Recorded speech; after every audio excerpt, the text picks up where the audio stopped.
Hello, hello. Thanks for joining me today for Walk and Talk. Today I wanted to talk about intimacy, and this is something that I feel compelled to give a disclaimer that oh, like this might be quote unquote inappropriate, but honestly, I don't think that's the case. I think that these kinds of things should be discussed. Intimacy should be discussed more, especially at a younger age.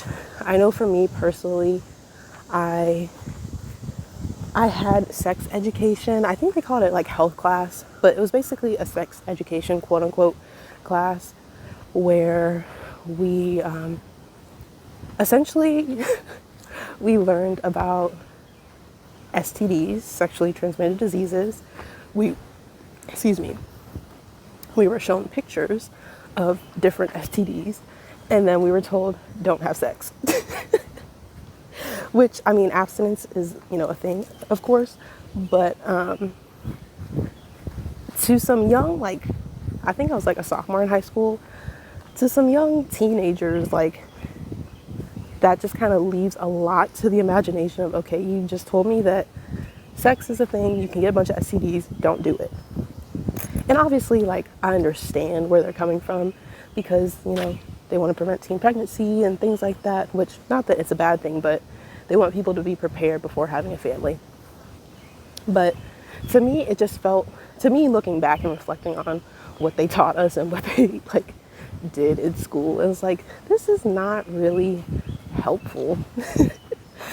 There was just so many things left unsaid that, again, just left a lot to the imagination. And so if we, for me, if I wasn't getting that type of education in school, it's okay, well, where do I talk about these things? Because, sex is a bit taboo to talk about, especially at that age. I wasn't really having conversations about sex with close friends of mine. It just seemed it was that one thing that I really wanted to talk about and learn more about, not in a perverted way, but I was just curious, right? But it seemed like the one thing I couldn't really speak on because I didn't want people to think of me weird or look at me weird because I was curious to talk about it. But I'm sure I wasn't the only one. Anywho, eventually, fast forward, I can't remember the first time I heard the word intimacy or someone talking about intimacy, but I remember it being related to romantic relationships and partnerships and it being associated with sex. And so in my head, I was okay, intimacy, being intimate with someone includes having sex with someone. And so I thought the two were one and the same. If I'm intimate with someone, I'm having sex with them. If I'm having sex with someone, I'm intimate with them. But I'm learning that that is not the case. And that while sex can be intimate, it's not always intimate. And being intimate with someone also at the same time does not always involve having sex. To me, I'm finding that intimacy really, it's about being able to express yourself free of judgment. It's about being able to accept someone else, their thoughts, their feelings, their emotions, just to develop a deeper understanding for one another in a relationship, romantic or platonic, right? That's another thing that I think is often misconstrued, I think is the word, or misrepresented when talking about intimacy, is that, oh, intimacy is just between, people in a romantic relationship. But intimacy is also present, between friends, between family members, between strangers. You can have an intimate moment with someone you don't know, right? I think of intimate moments I've had recently, in the past, couple months that really touched my heart. I remember I was sobbing the night before my graduation, when I walked the stage and got my master's degree. I was just super emotional the night before, feeling a lot of different things, sadness being one of the emotions. And I remember calling my homegirl, and you know, I was trying to like talk to her on the phone, but she was doing something else with someone, with one of her friends. And so, you know, I was like, okay, like, girl, I'll see you later, whatever. Tried to play it off. And she called me back and she's like, you know what? I'm coming over. I'm bringing some chocolate. I'm bringing some tissues and I'm bringing some wine or something like that. And she was at my door, at my dorm, excuse me, like not too long after with the chocolates and the wine and the tissues.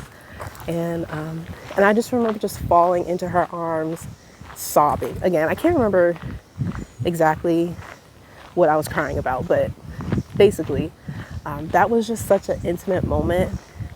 And that is something that I will cherish forever. Another example for you is recently I've, you know, been in a romantic relationship, and I've been able to express myself in ways and share my raw emotions in ways that I've not been able to do in a romantic relationship. And it feels really good. Like, it feels good to be able to show that part of me, that kind of uglier, not as put together part of me with someone, and for that to be accepted and for that to be appreciated and loved. And with both of these examples I've just given, the point is that intimacy is not just sex, and that intimate moments, the beauty in them is that they can happen at any point in time with any people. And it can really just, I don't know, for me, it really just continues to show me that, you know, life is beautiful, and that being able to share moments in life with people is beautiful. And I hope and I pray that, you know, you listening to this have a renewed perspective on intimacy and are able to recognize intimate moments that you've had in your life or that you want to have in your life, and that you know, as they come along, again, you just appreciate them and love them for what they are and what they provide for you. So I think that is all I will say about that. Let me know what you think about the topic and kind of what intimacy has meant for you, if it's changed at all. I would love to hear. So that is all for now. As my dad likes to say, be sure to exercise your mind, body, and spirit of goodwill today. And until next time, peace and love.